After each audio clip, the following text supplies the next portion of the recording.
Coming up in This Week in Computer Hardware, Samsung explains that battery problem. Facebook gets 2FA keys, a little bit more on Windows 10 game mode, some cool new VR titles, UHD Blu-ray drives from Pioneer, and more. It's all coming up next on Twitch. Netcasts you love. From people you trust. This is Twitch. Bandwidth for Twitch is provided by CacheFly at CACHEFLY.com. Hi, this is Leo Laporte, and once again, time for Twitch Audience Survey. We'd really like to hear from you. It's only going to take a couple of minutes, really. That's all. Just go to twit.tv/survey and let us know what you think. Your anonymous feedback will help us make Twit even better. And thanks for your continued support. This is Twitch, This Week in Computer Hardware, episode 399, recorded January 26, 2017. VR musical chairs, people. This episode of This Week in Computer Hardware is brought to you by Tracker, a coin-sized tracking device that pairs with your smartphone and keeps you from losing your most valued possessions. Visit thetracker.com right now and enter code TWITCH to receive a free Tracker Bravo with any purchase. And by Zipcar. Zipcar is the largest car-sharing network in the world. To earn $25 in driving credit, visit joinzipcar.com/twit. Welcome to Twitch, This Week in Computer Hardware, Twitch's weekly show that aims to bring you the most useful, most informative, and most engaging discussion of PC, mobile, and, console and every other kind of hardware you can imagine, with occasional forays into not-so-hardware-y stuff. But this week is all about the hardware. Did, by any chance, Mr. Ryan Shrout joining us from beautiful Florence, Kentucky. Hello. Did you catch the 50-minute Samsung Apology Fest on Sunday night? I did not. I would have had I known that it was a thing that was going on. But apparently some pretty interesting and surprisingly technical information really came out from it. So obviously, right, Samsung Note 7 fires, mayhem, recalls, bad news. Banned from planes, SUVs on fire in driveways. Apparently there's still a small number of Samsung Note 7s in the wild, to the point where the carriers are like, we're going to have to shut down their I guess they're going to take like a list of IMEIs and then just cut them off because it's time. But so Samsung basically did a full apology. Vlad Savov over at The Verge did a nice write-up on that. I liked the title, especially that the apology was full, humble, and nerdy. And I think nerdy addresses what you said, it being particularly technical, because Samsung presented their findings, followed by the three independent teams that investigated the battery issues. And it basically started out. Head of its mobile division, DJ Ko, said, reports Mr. Savov, first of all, I deeply apologize to all of our customers, carrier, retail, and distribution partners. We believe that as a first step to regain your trust, it is important to provide you with a thorough understanding of the cause behind the Galaxy Note 7 incidents and to implement a comprehensive plan to take preventative measures. And what it came down to, I think, really, is that they went too thin. They pushed lithium-ion technology too hard. They didn't put enough QC into it, and things fell apart. And there's a new 8-point battery safety check, which includes a durability test, visual inspection, X-ray, charge and discharge test, TVOC test, which is total volatile organic compounds, to make sure that the battery's not leaking, a disassembling test, accelerated uses test, the Delta open circuit voltage check, where they continually, I guess, check the battery, from coming out of the box from the battery manufacturer to when the device is completely assembled. So they've pushed out the next generation. So it's not going to debut at Mobile World Congress, but will debut when it's done, which I think is a really good idea. The Galaxy, the next generation Note 8. The analysis was kind of like, The auditors, another quote from The Verge, the auditors identify basic failures like missing or uneven insulation tape, charge level inconsistencies, thinner internal separators, and the higher energy density as contributing factors. So, Samsung's basically, we're sorry. Here's what we're doing here's what we're doing to prevent it from happening again. Look at all of this engineering investigation we've gathered, and I think they're probably not going to talk about it much, if at all, moving forward. Yeah, I would imagine that from a corporate standpoint, they believe this is hopefully the last time they ever have to mention it. I'm a little concerned, as I think others were, that they weren't able to identify like one single particular fault point. Because like in this Verge article, they talk about the fact that there was actually they have a higher capacity battery in the Galaxy 7 Edge. Right, they had a 3600 instead of a 3500. So, what caused the issues in the battery design here specifically versus that one? Because it wasn't simply we were more aggressive because of the higher demands for energy and battery life that our customers seem to have, and kind of as you labeled off, a set of things that were the problem, as opposed to one particular thing, means to me that maybe it's not 100% that this will never happen again under the same or similar circumstances. Yeah, there was a lot of failure, I think. And these sort of cascading, this begat this, begat this, begat this, begat this, and all of those things together combined to create what basically amounts to fires. Or the possibility of fire. Fire absolutely happening isn't that big a deal, right? Because people like it when matches work, or barbecue lighters, or igniters for rocket engines, or primers for ammunition. But they get upset if there's a possibility of, for example, their phone bursting into flame. So, it'll be interesting to see what happens also at the launch and how the response to that on their next series of phones, right? Because the next generation phones are starting to appear, and Samsung's got a lot to prove at this point. I'm not sure what else to say about that one. Yeah, it is interesting that they kind of have said that they're going to delay the announcement of their next phone. They didn't directly attribute it to this, but any additional separation you can get from this discussion will be beneficial for them, even if it means being a couple of months late with your product reveal or even your product release. Right. I think that benefits them long run. Yeah. And we wait with bated breath. Interesting announcement. Yes, we always do. Interesting announcement from Facebook this morning is they're now adding support for USB security keys. Basically using a physical device for two-factor authentication. They call it security key. So instead of getting a 2FA security code via text message or MSS or using the Facebook app, you can actually keep a physical security key. And if you've never seen one of these, my co-host on TechThing uses one. The one they showed off in the Facebook announcement was the FIDO U2F security key. They're super small. It's smaller than most keys, lighter probably than most keys. You just stick it into a USB port, and you use that as your, like your PIN number on your, ATM card, or your, extra password or picture selection or whatever your two-factor authentication happens to be. This allows you to not have to sort of, wait for a text message or an SMS message. So the FIDO Alliance is the U2F standard. The FIDO Alliance hosts the U2F standard, the Universal Second Factor standard. And the keys that I'm familiar with, and the one that they showed, that FIDO U2F security key, is from YubiKey. And Shannon's been using one of those for a long time for her two-factor authentication for applications that support that. So YubiKey's been around for a while. They work with Facebook, Gmail, tons of online services.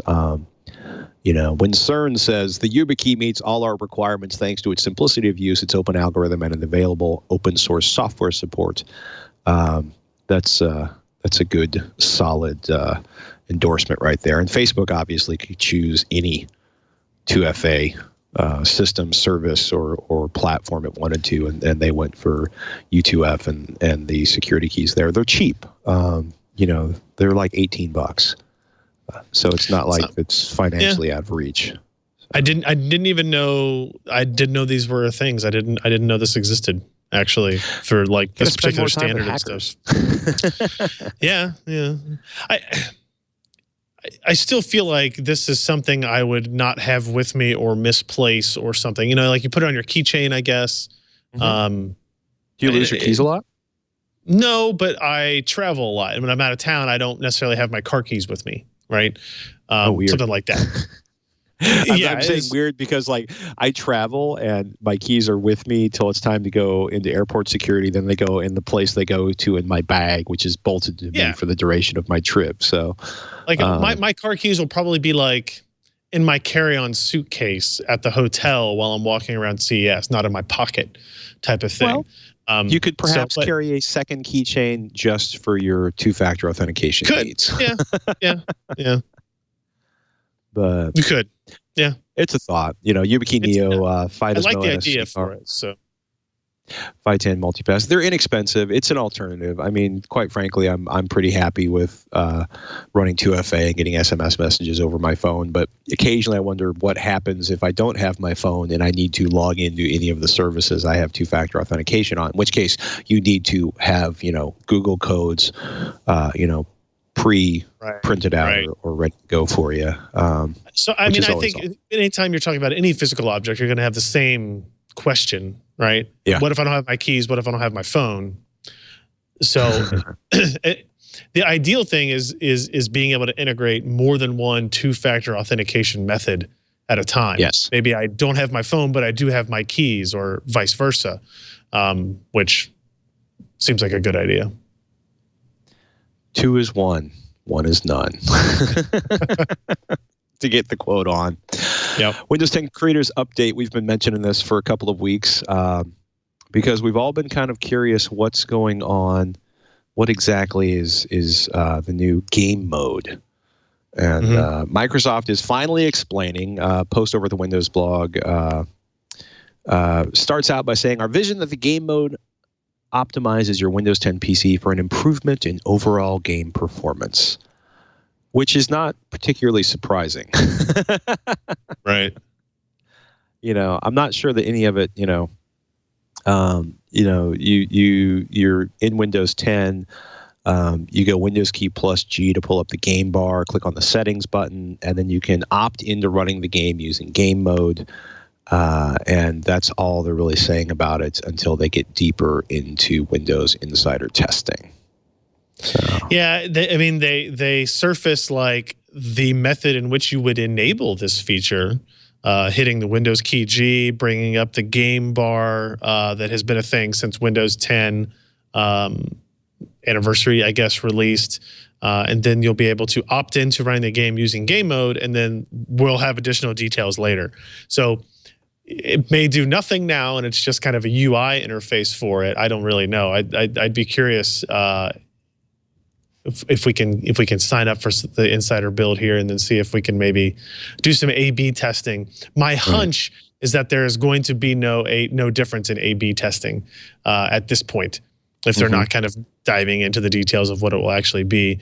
But having a centralized location for gaming settings on the PC and kind of having a little bit more universal access to these types of things sounds like it's a good positive, right? At least it shows that they're putting emphasis on that section again. Nothing wrong with that. Yeah, it's that all you can see, there's a screen grab there, but all you can see is like game mode and a checkbox for use game mode for this game. Right. Game DVR, checkboxes for record game in the background, show timer while I'm recording, options for showing tips when you start a game, open game bar using, the X key on a controller, show game bar when I play full screen games. Microsoft is verified. Not a lot there.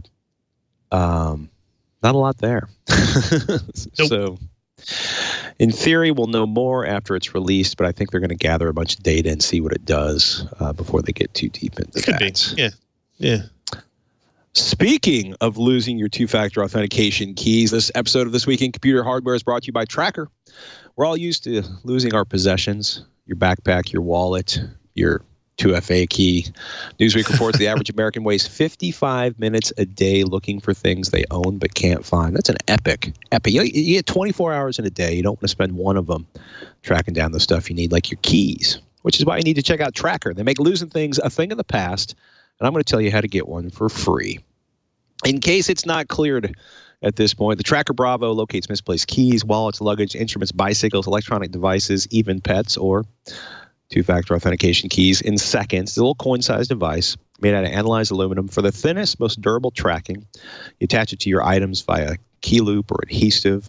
It's enabled by Bluetooth Low Energy, so the battery lasts for up to 1 year. You can add a laser-engraved message to each Tracker Bravo, like return or pet info, and you can now personalize your tracker with a custom-printed image. And if you look in earlier episodes of the show, you can actually see a tracker with Mr. Ryan Shrout's face on it. Oh, it's classic. Your phone can track up to 10 devices at once. You can customize two-way separations alerts so you're notified before you leave your item behind, which is fantastic in airports or, for that matter, leaving your house. If you lose your phone, you press the button on the tracker, and your phone will ring even if it's on silent. So, hey, it works two ways. Find your stuff, find your phone. With over 3.5 million devices shipped, Tracker has the largest crowd GPS network in the world. So your lost items show up on a map, even if it's miles away. If you lose your item, it's really simple. The Tracker app records its last known location on a map. And when another Tracker user comes within a 100-foot range of your item, you will receive a GPS update of where your item is located. It's a good thing. You want to check it out, people? You want to get a free Tracker? Go to thetracker.com and never lose your possessions again. Plus, just for our audience, if you enter the promo code TWiCH, that's TWiCH, you'll get a free Tracker Bravo with your order. That's TheTracker.com, promo code TWiCH, and get your free Tracker Bravo today. And we want to thank Tracker for their support of This Week in Computer Hardware. Indeed. So, VR slowly begins to amass. One of the big questions about VR is what the content's going to be. Obviously, you can head up on Steam.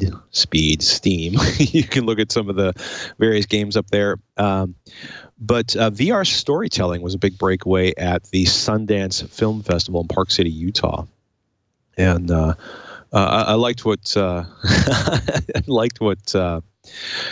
Lance Ulanoff over at Mashable said when he was tweeting this out. Quote, finally, a VR breakthrough. Dear Angelica will fog your Oculus Rift with tears. Which sounds really ridiculous, but, we were talking to Will Smith on who's the founder of FooVR, who used to run Tested.com, about his VR startup, FooVR. And he said, look, we're still figuring out the languages, the techniques, the storytelling inside of VR. And it's not just gaming. And it's pretty crazy. Dear Angelica, that's a 12-minute animated experience. It shows up on Oculus Rift on Friday. And Miyubi, which is a 40-something minute VR scripted comedy that's going to be on Oculus Rift and Gear VR next month. Mashable's real simple. The author, Josh Dickey, says, quote, Mashable tried more than 20 of the VR experiences at this year's Sundance alone, and nothing anywhere has come close. So this is really, really, really interesting at the idea that people are trying to figure out how to engage VR and use what VR is capable of to really advance storytelling. Although I think technically, Dear Angelica isn't causing virtual tears on the screen, but that you will be weeping at the end of the 12-minute story. So. Right. Which could cause complications, just technically and physically on that type of thing. I'm really interested to try this stuff out too. Do they talk anything in this story about having other, like, if you have an Oculus Rift, you can try this movie or buy this movie or stream it or some way at any certain point or date or anything like that? Or is it still kind of only at the festival at this point? So Angelica's going to show up on, let me double check that. I believe Angelica shows up on Friday. Okay. And then Miyubi is going to show up in a month, next month. Goodness. Yeah, I want to say. It's Friday. Friday for Dear Angelica on the Rift, and it just says next month for Miyubi. Yeah. So one of the big points of the film circuit, the festival circuit, in this case, Sundance being one of the biggest and oldest ones, is that people bring their movies, documentaries, now VR storytelling or whatever we're going to end up calling it, VR experiences. You go to Sundance because you want to find somebody who wants to distribute that. Like documentaries would be, a ton of them show up on HBO as a classic source, Netflix, Showtime, and in these cases, it looks like one actually came out of Oculus, the Oculus storytelling kind of experiment. I don't know. It's interesting. It's interesting to see and watch as a. Storytelling's been storytelling since people were sitting around a fire, right? And now you've got, now you've got sort of the latest evolution on that with VR, or maybe the latest evolution with VR that doesn't suck. I mean, one of the things I thought was curious is, for one of them, actually, Dear Angelica, pardon me, is depending on how you interact with the story, if you lean into the images, if you explore around sort of the thing you're experiencing, there are Easter eggs in there, and that's their goal, to kind of get people to try it over and over again to see what other interesting things they find inside of there. So, but yeah, Oculus Rift Friday for Dear Angelica, and Miyubi is going to be on Oculus Rift and Gear VR next month. Oculus Story Studio. That's where Dear Angelica is coming out. Okay. I'm excited to try it. I've played plenty of games. I've gone through plenty of games in VR, and a couple of what they call VR experiences / movies, but they haven't really drawn me in as something that you're being added, that's adding to the experience very much. So both of these claim to be the first step in that. So worth a shot. Yes, it is. A bunch of other announcements kind of around the VR world this week. Hugo Berra is going to be running Facebook VR, which includes the Oculus Rift team. Hugo Berra has been at Xiaomi. Before that, he was at Google, and now he's going to be at Facebook running the Oculus team and their overall VR experience. HTC's top Vive designers leaving to work on Google Daydream, says The Verge. And that's kind of a big one because, that's Claude Zellweger, and he's been big over at HTC Vive, and now he's working on design at HTC Vive, and now he's going to be working over on the Daydream VR mobile platform. So it almost seems too early in the lifespan of this product category to see some of these moves that quick, but I don't really know enough to judge whether this is good news, bad news, or indifferent news in terms of some of these moves. The HTC Vive was kind of the out of the gate leader in VR for gaming in particular.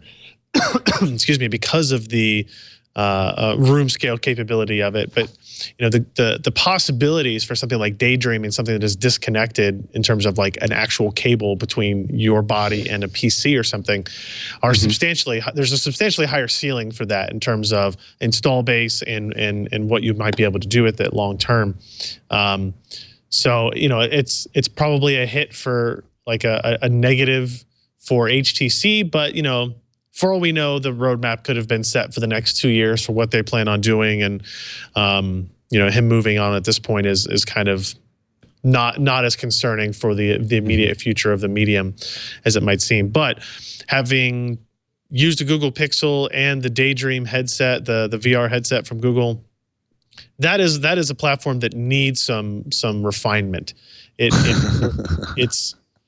works fine, but some of the like the availability of games and applications and stuff for it seems fairly minimal still at this point. The controller integration seems okay, moderately okay, I guess.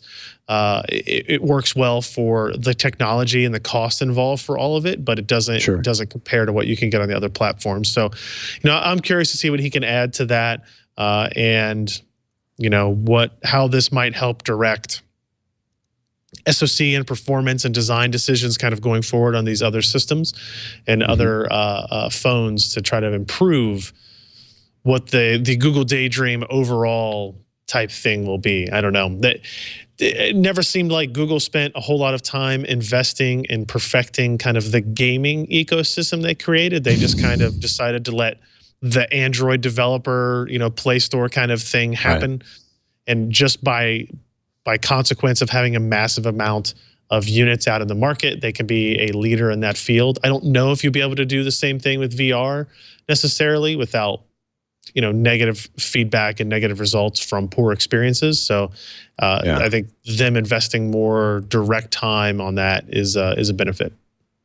It would seem, I don't know, it would seem like something you don't want to leave to chance. And, given the constraints on performance that the Daydream VR platform is, I'll say suffering under compared to the HTC Vive and Oculus, that's certainly something they want to get ahead of. I'm also really curious how much of this is going to be, hardware design, interface design, dealing with the applications. It's also interesting because so many of the people that have left HTC, there's a whole series of, there was a design group that was bought by HTC and this was the last person on that team to finally leave HTC, after about an 8-year run. So, I also thought Claude Zellweger's tweet was pretty funny, where he said, I'm joining Google Daydream so you can redirect your criticism. That's good. Yeah, but I mean, first it was Scott Croyle who, who left HTC to start Nextbit, and then Jonah Becker went to do industrial design at Fitbit. And those two, I guess, were the ones that came on board with One & Co. when HTC acquired them back in 2008. Gotcha. Actually, Claude Zellweger was part of that team too.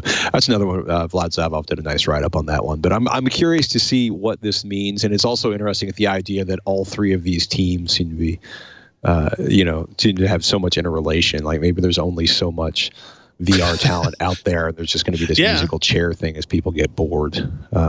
It's true. There's only so many people that have experience with it that is applicable to modern implementations, but. Interesting question. Article up on SlashGear also notes that anyone can now make and publish Daydream VR apps, which I have mixed feelings about, given some of the security issues that have been showing up on Android applications in general over the years. But Google smartphone-powered Daydream VR platform is more accessible, but has been closed off to outsiders until now. Google has swung the doors wide open, allowing anyone and everyone who is a developer to not only make Daydream apps, but also get them up on the Daydream App Store if they meet the criteria. That's JC Torres up at SlashGear. We'll see. We'll see what happens. Because I agree. Oh, I was going to say, I agree. Like there's a paragraph here that says the problem with too open a door is that anyone will really try to get in. And that is exactly the problem with mobile app ecosystems across the board. So I have often lamented to anybody that will listen, whether it be on a show like this or to executives at NVIDIA or Qualcomm or Oculus or HTC, that an onslaught of really bad VR hardware or software will exponentially disadvantage the industry from being successful in any kind of reasonable amount of time. You download a crappy tower defense app on your phone, you realize that you've got 300 more options to try. You delete it and move on. If you download a crappy game that makes you sick or physically ill, right, and you just write off the whole platform. Genre. Yeah. No, it's I can't argue with that at all. I keep thinking, if Airbenders hadn't been such a horrendous 3D movie, would 3D actually still matter? in home theaters or on televisions these days. But it's like, 3D as a feature is gone for all intents and purposes on televisions now. And I think a lot of that had to do with the horrendous experiences that so many people had with their initial, 3D television experience. It's tough. Atari 2600 for the win. And, while we're talking about hardware leadership moving and shaking, Dropcam's Greg Duffy is leaving Google and going to Apple. He's, Dropcam founder, sells Dropcam to Nest basically at Google for $555 million.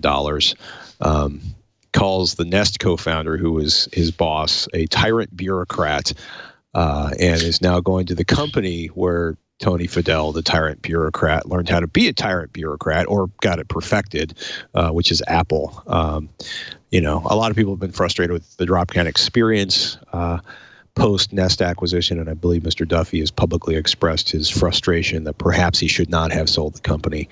But I think it's interesting to see somebody of that caliber being pulled into Apple and what that means for HomeKit and for Apple home hardware, home automation hardware.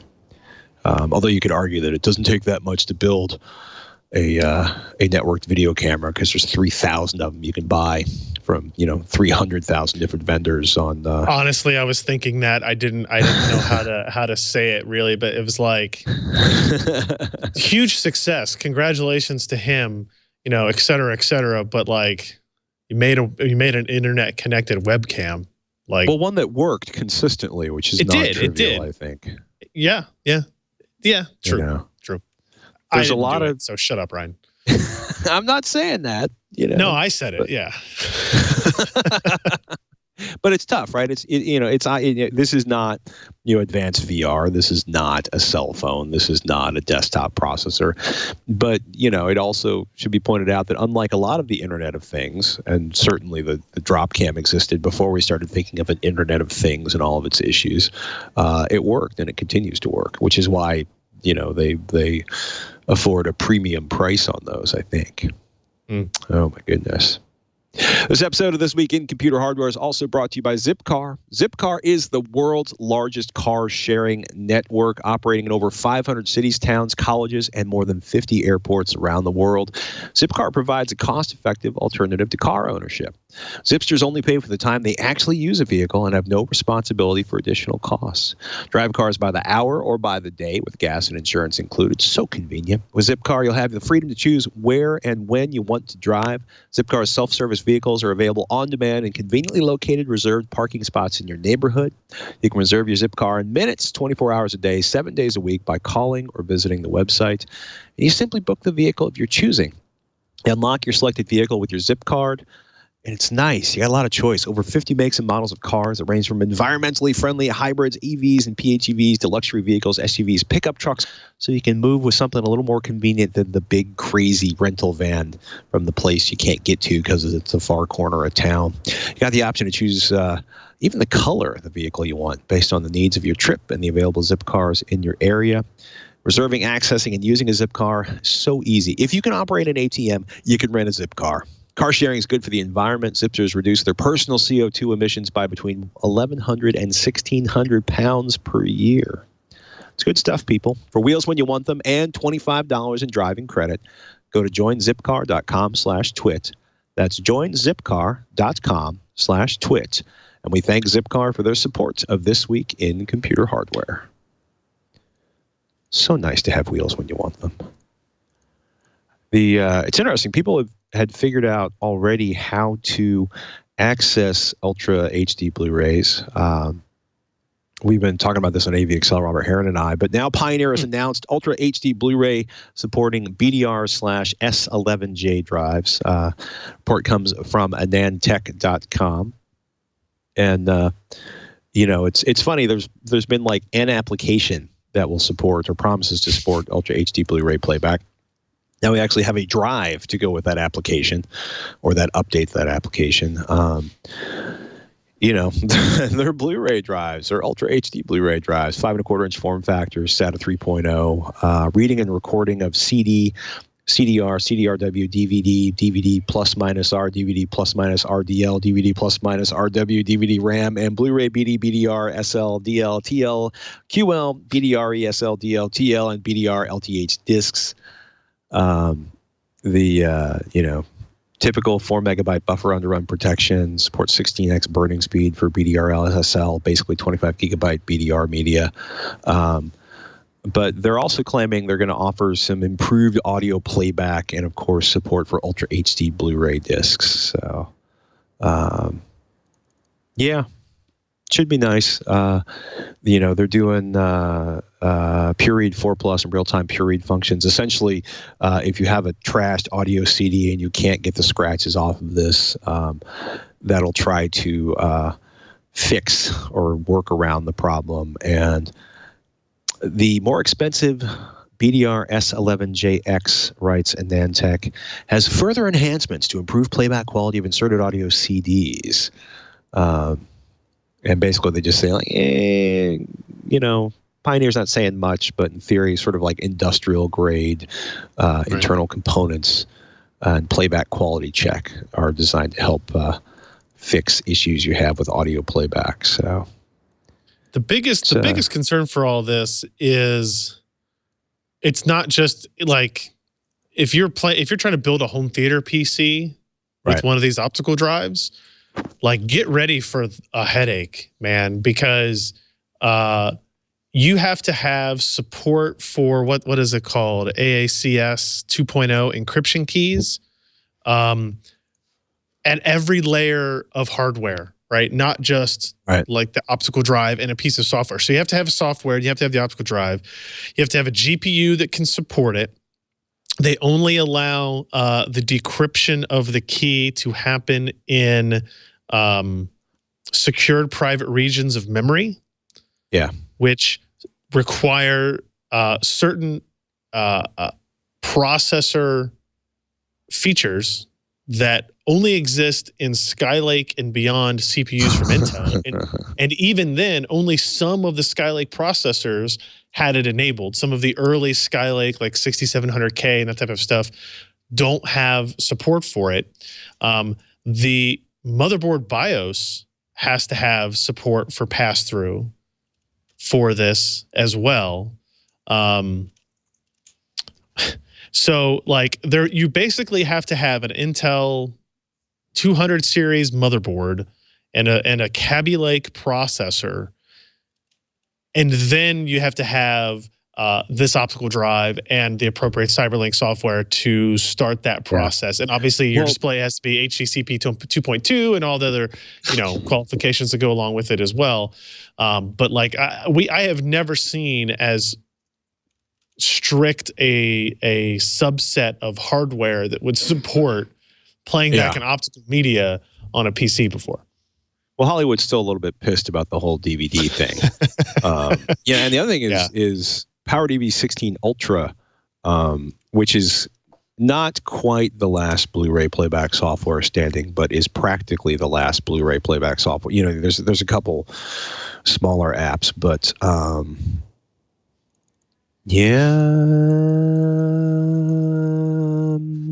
they announced it was going to support it, but as far as I know, PowerDVD 16 Ultra has not yet implemented the ability to play back Ultra HDs. I'm checking here. Their webpage is a little 1993 GeoCities. I'm exaggerating a lot because I'm cruel, but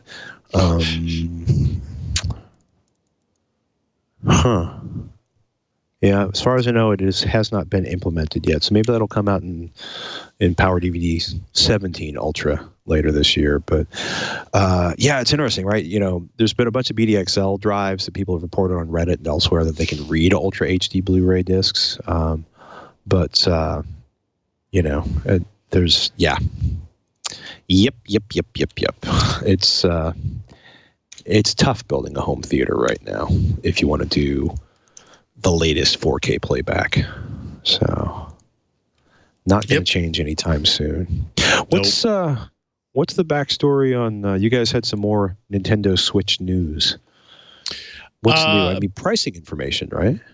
Yeah, we had pricing information last week, maybe even 2 weeks ago. This was more a little bit more detail on the performance side of it, and some stuff on Nintendo Switch being able to support FP16, aka half precision compute capability, which may allow it to improve performance at a slight degradation in image quality, but nothing like, again, this is a very different system, so you won't be able to do like A/B comparisons between this and an Xbox One anyway. I guess they did announce new pricing, or it is new that we have pricing on the controllers. So like the Pro controller is $69, and the Joy-Cons, a set of those is $80. So not exactly, discounted or budget-based products. They talked a little bit about their online capabilities, which nobody should have any faith in until it actually gets implemented because it's Nintendo. And then there's a couple what do you mean? Some side-by-side videos of Zelda, the new Legend of Zelda Breath of the Wild on the Wii U versus the Switch, and kind of seeing what the differences are between there. I'm trying to remember which one's on the right there. I think the Switch is the one on the right. I didn't see the beginning of the video, and I can't remember which is which now. But does it say on the video there, guys? Yeah. Yeah, there you go. On the right is the Switch gameplay, and the left is the Wii U. And you'll see there's like some color mapping and some tone differences that aren't necessarily indicative of image quality, but in general, you tend to see a little bit more, depth in the on the Wii U. I don't know. It's hard to say. Scott wrote it up on our site, and he says, the lighting seemed to be significantly different. Not necessarily worse, just different. In fact, there's situations in which he preferred the Switch over the Wii U, and others where it was vice versa. And so, as Link gets out of his hot tub there, you can see some of the differences there. Now, is one better than the other? I kind of prefer the one on the left as opposed to the one on the right, but it almost looks like a tone mapping type of difference as opposed to any kind of graphical fidelity difference. And if you look at the story on the website, there are some pictorial comparisons. Yeah, I'm feeling the Switch need coming from you right now. I mean, like, don't get me wrong, I ordered it. So like that scene right there, to me, looks significantly better on the left than it does on the right. The shadowing and all that type of stuff. But I don't know. And I think some of the Wii U footage might have been from an earlier reveal. So maybe it's not indicative of exactly what it will be on March 3rd on these two platforms. But that being said, like, I want things to look good, but I'm going to play the game regardless. And it's a Zelda game. It's a stylized arts, it's an art style, not necessarily like a visual fidelity that it's trying to reach, like of a specific reality or something like that. So I don't think it will dramatically impact experiences either way. But it's interesting to see what the perf kind of deltas are back and forth. You should go to PCPer.com to actually see what these videos look like, not to suggest that going from, through the internet compression multiple times reduces your ability to see the real or perceived differences between these. But it's worth getting a closer look on that one. Micro Xbox Project Scorpio white paper leaked. And I think the kind of summation on this is it's going to be more better. Digital Foundry, Scott Michaud wrote this up for PC Perspective. Digital Foundry, quote, received an Xbox Project Scorpio white paper from an anonymous source. They were able to validate its authenticity by sending it to various off-the-record sources.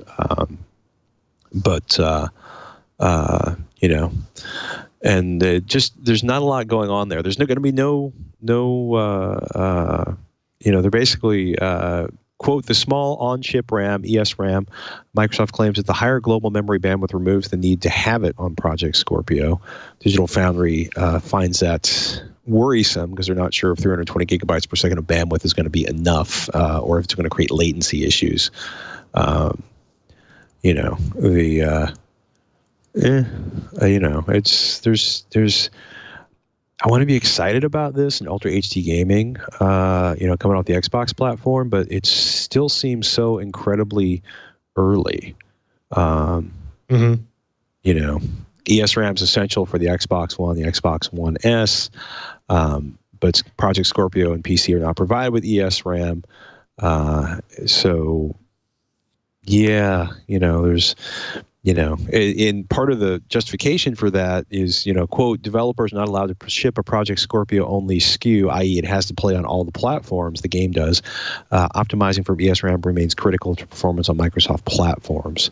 So, target aliasing helps with memory savings, dealing with the 32 megabyte limit on that. I don't know.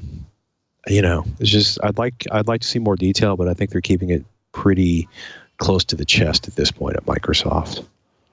Yeah, I think so. Yeah. In effect, Microsoft is saying that half-res effects run at 1080p and a 4K frame buffer will look better than a native 900p. So, sparse rendering or checkerboarding, they're recommending for Scorpio.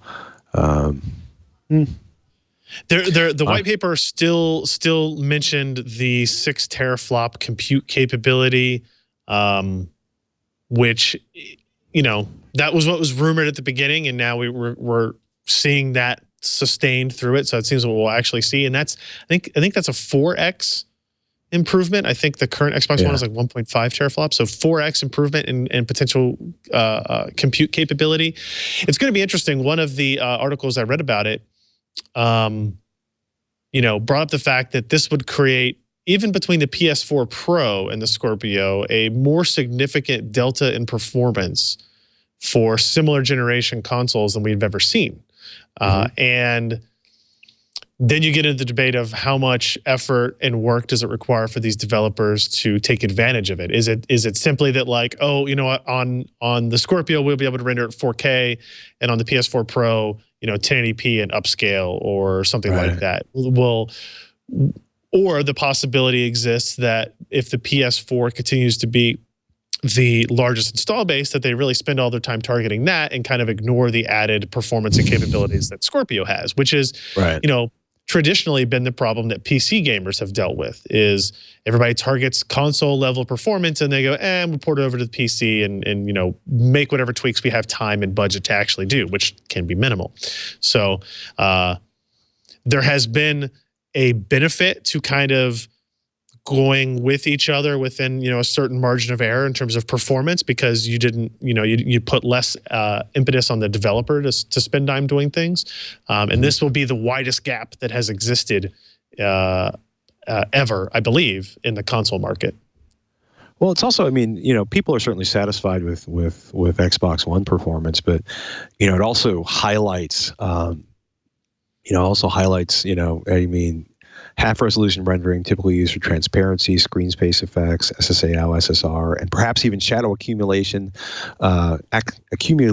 global illumination, and non-important local lights. And so those are rendered at 900p. And then on Scorpio they'll be rendered at 1080p and upsampled to 4K. So it's kind of like Project Scorpio. We're finally bringing 1080p to the Xbox One platform. It's an interesting thought. Yeah. Again, we wait with bated breath. Gigabyte GTX 1060 G6, a decent card with a bit of work, says the crew over at Hard OCP. They liked it a lot after they finished tweaking it. I think is what it comes down to. Heatsink and fan combination is Gigabyte's WindForce technology, solid metal black plates, 10.9 inch length. It's a kind of a typical 1060. They seemed a little frustrated in the early testing, but once they got it configured, things were not so bad. cooling does not hold back the overclocking potential of the card. So and it's funny, the final page of the review seems to have disappeared, which makes me wonder what happened. Oh, that's interesting. Yeah. Well, it ends at power. It was there before, I think. In any case, website vagaries non-aside, it's always interesting to see that all of the variations slowly getting tested over time. I don't know. I mean, you guys are pretty happy, with the budget Radeon RX 460 build you did. And the giveaway, when is the deadline for the giveaway on that one? People still have another 4 or 5 days to enter. Okay. Yeah, that's it. If you just go to PCPro.com and look for the RX 460 contest, we're going to giving away that full PC worth about $550. So, yeah, definitely enter for your chance to win that. There's going to be somebody's going to be happy next week. So to get the Gigabyte GTX 1060 G6 overclocking, the gaming mode, the overclocking was weak, and then they had to manually overclock the card to get the full boost performance out of it because it had more than enough cooling to get a better overclock. So they had to install the Extreme Engine VGA utility, and then they were able to manually play around with the voltage and the clocks, which should offer a noticeable improvement from its performance straight out of the box. So, goodness, jumping around there a little bit. EVGA Supernova 8050 G3 PSU, another editor's choice award for a power supply. Yeah. We don't. There seem to be a lot of really good power supplies right now. Yeah, that's the thing, is people have gotten really good at manufacturing power supplies, and at the end of the day, wattages have kind of leveled off. We're kind of regressing a little bit. I don't want to say regressing. That sounds like a negative, but we're kind of stabilizing on more sane levels of power consumption, your 500 to 900, 500 to 1,000 watt power supplies. And they've nailed down how to do it. And now they're doing things like improving efficiency, improving, fan profiles, all that type of stuff, in order to get it a little bit better, a little bit better, a little bit better. And this one does exceptionally well. It does get an editor's choice from Lee, which doesn't happen, that often. Although you're right, it does seem to be a lot of really good ones are coming out recently. This one isn't. Oh yeah. Oh yeah. Oh my goodness. The 80 plus gold certified, 92% efficiency. Outstanding voltage regulation between +1 and -1% on the 3 primary outputs. Excellent ripple and noise suppression. Hydraulic dynamic bearing on the 130 millimeter cooling fan, which kept it quiet.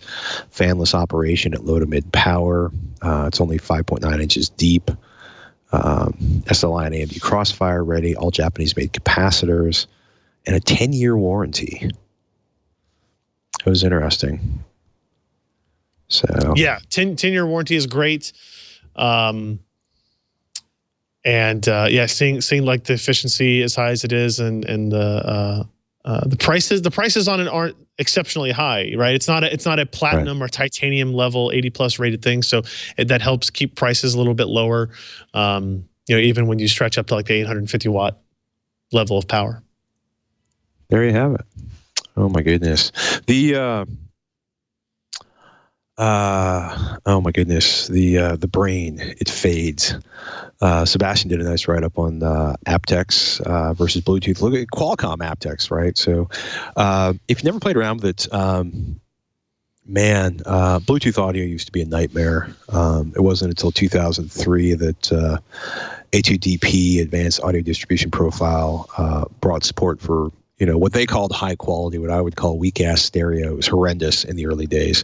It was profoundly unpleasant. That left an opening for aptX to come in to offer a higher performance experience on that. aptX it's always been enormously difficult test in a lot of cases, because in most cases there's no switch. You have to have multiple devices. For example, that one is aptX and another isn't. For I did some testing with it. I ended up using like a first generation iPad that wouldn't support aptX versus a later generation device that would support aptX on Android. But it's interesting that Qualcomm bought aptX. I want to say it was a company called CSR that started it, and the research for it goes back to a guy named Dr. Stephen Smith, who was doing a PhD triple E at Queen's University Belfast School of Electronics, and basically combining ADPCM, but trying to not do any psychoacoustic puttering with it, and then came up with a custom DSP integrated circuit, which got turned into sort of a software implementation. It's used for all sorts of commercial compression for audio. There was aptX. aptX was acquired by CSR in 2010. CSR was bought by Qualcomm. I want to say super late in 2015. And the idea was that it would be, it would offer better compression and therefore increased audio quality over Bluetooth transmission, for audio. And it had to be implemented in both the transmitter and receiver. So your headphones had to be aptX and your phone had to be aptX, for example. Sebastian got a chance to get hands-on with that with a really nice set of, they're really, really good Momentums, the Sennheiser Momentum wireless over-ear headphones, and I want to say an LG phone on that one. And he's had a experience I think is really, really similar to a lot of other people trying to do A/B testing on this, which is I think it sounds better, but it's really hard to tell.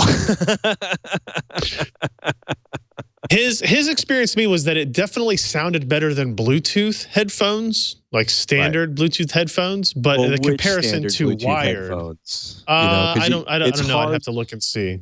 You'd have to do like switch between and that's where it gets tough, right? Because the Sennheiser Momentum are probably one of the two best Bluetooth headphones out there. It's for me, it'd be the Sennheiser Momentum, which also does active noise cancellation, and B&W's P7.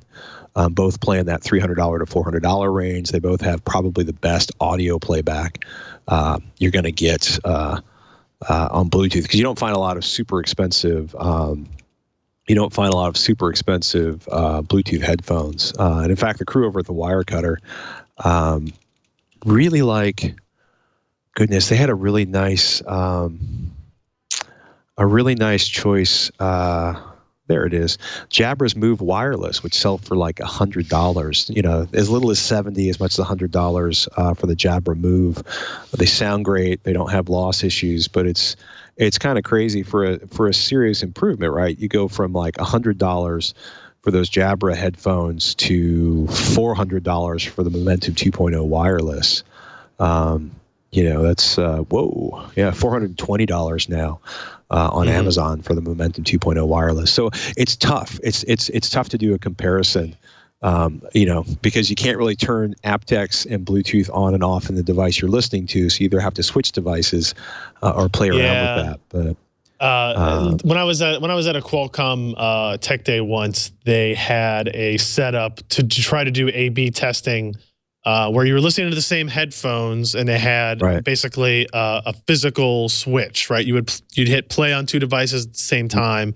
One of them connected wired, one of them connected wirelessly, and they would have that physical like conversion over that was happening. Obviously, as an end consumer, you don't have access to a device like that to do the A/B testing necessarily. So it is a bunch of kind of listening between devices and listening between headphones and stuff as well. You're right.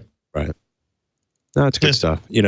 It's not, it's as far as I'm concerned, it's never a bad thing to have aptX. The trick is finding, especially if you're looking for Bluetooth streaming to headphones, finding aptX support in the headphones. A lot more common than it used to be. there were still moments when I thought I was hearing a difference, but it was only when I was listening for it. And that's looking at like FLAC and ALAC files, jazz files, which are enormously difficult to compress using the VLC app, right, Sebastian's. Overall, the sound was fantastic and by far the best wireless experience I've had to date. I'll add that the Sennheiser Momentum headphones are incredible in their own right. I would agree 100% with that. This standard implementation of aptX was perhaps a little behind the wired sound with complex passages, but that was with CD quality audio. I must point out that aptX HD audio exists, and I would love to compare that to wired sound in my library of 24-bit music, and it's exciting. So, if you got an LG G5 or any other aptX compatible phone, certainly taking a look at a superior set of headphones, such as the Sennheiser Momentum 2.0, is definitely worth checking out. It's good stuff. Very cool. Yeah. Trick is finding them. Man, I'm trying to remember if I don't think the Jabra Move Wireless supports aptX. It'll be interesting to see how that goes. I don't know. I will also say there are a lot of inferior wireless headphones that include aptX. Oh, sure. Yeah. I mean, you've got to treat it as two separate entities. Like aptX is a transmission tech, but if you have crappy headphones attached to it, then you're still going to have crappy headphones, regardless of what the transmission process is like of data wirelessly. But yeah. There you have it. Anything coming up on PC Per you can give us a heads up on? Probably. I bought that 4K TV, the OLED LG B6, and it's been here at the office for 3 days, and I have not taken that out of the box, and it makes me very sad. Why? On the inside, it's a legitimate question and concern, and I need to rethink my life priorities. But you should call Robert Aaron out to set it up for you and calibrate it. I want to set it up here, and like Resident Evil 7 came out on the PC and on consoles this week, and it supports HDR gaming on the PC version. So like I'm in the middle of building a system to install Resident Evil 7 on it, so I could hook up this TV and kind of like see how it all works. That's kind of my goal. I want to turn it on and I want to be impressed. That's kind of where I'm at this point. So that's all I'm asking for is just impress me. Just impress me. Like, it's tough sometimes. You're doing this a long time. It's incremental upgrades. I see HDR at CES again. That's what sparked it, right? I came back from CES deciding I needed to have an HDR screen. And through several recommendations, one of which was Robert's as well. This seemed like the best TV for me. And now hopefully we can use it and see what it does for PC gaming in addition to other gaming. And, hey, movies too. Why not? If I were going to tease you mercilessly, I might point out that the HDMI 2.1 spec, which was kind of mostly announced at CES and should be done by sort of April, May, June, and will probably be showing up with HDR TVs at the end of 2017 and certainly in force at CES 2018, will afford up to 120 frames per second on 4K gaming and, of course, support for dynamic HDR, which allows you to set the HDR per scene rather than the way it's done currently, which is a sort of set of HDR values for the entire movie. So you may be ready to buy a new HDR TV for gaming just next year. No.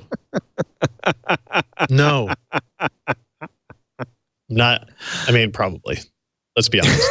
How many monitors are in that room with you right now? 34? Yeah, something to that effect. Yeah. 22? Yeah, we'll see. 11D7? Oh, my goodness.